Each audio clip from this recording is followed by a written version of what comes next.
Yeah, all right, guys. This is question 10 of the challenge. And this question here is another exciting question.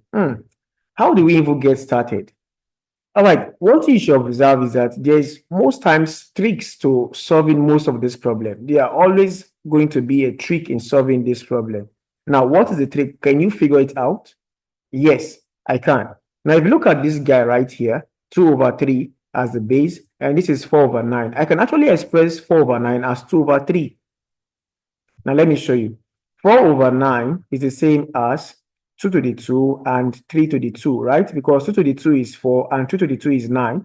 And that's going to become 2 over 3 all to the second power, right? So let's put it down right here. So now I have log 2 to the 3, 2 upon 3 all to the second power, then base 2 upon 3.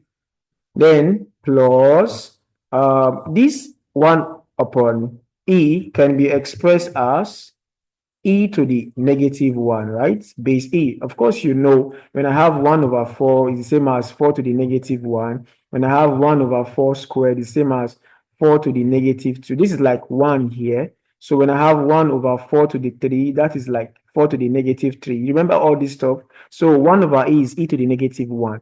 Now, all of this stuff you remember. Now, remember the law I told you. If you have log a to the n can fall behind the logarithm, and you have n log a. So all of these powers here, they are going to fall behind the logarithm, right? So now we have here to be 2 log 2 upon 3 base 2 upon 3.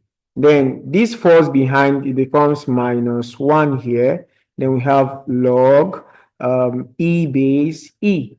Now, one thing you should always remember, log a to a is going to be 1. Reason, a to the power of what will give us a, that is 1. Even log 5 base 5 is going to be 1.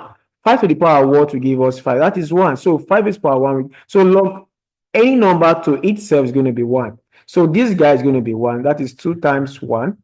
And this guy also is going to be 1. Log e base is going to be 1. So 2 times 1 is 2. 1 times 1 is 1. 2 minus 1 is going to give us 1. So the answer is just C, option C. So how do you react to this question at first when you saw it? Was it really challenging? How did you attempt it? Let me know in the comment section. And here we go. Thanks for watching. See you in the next class, and God bless you. Bye-bye.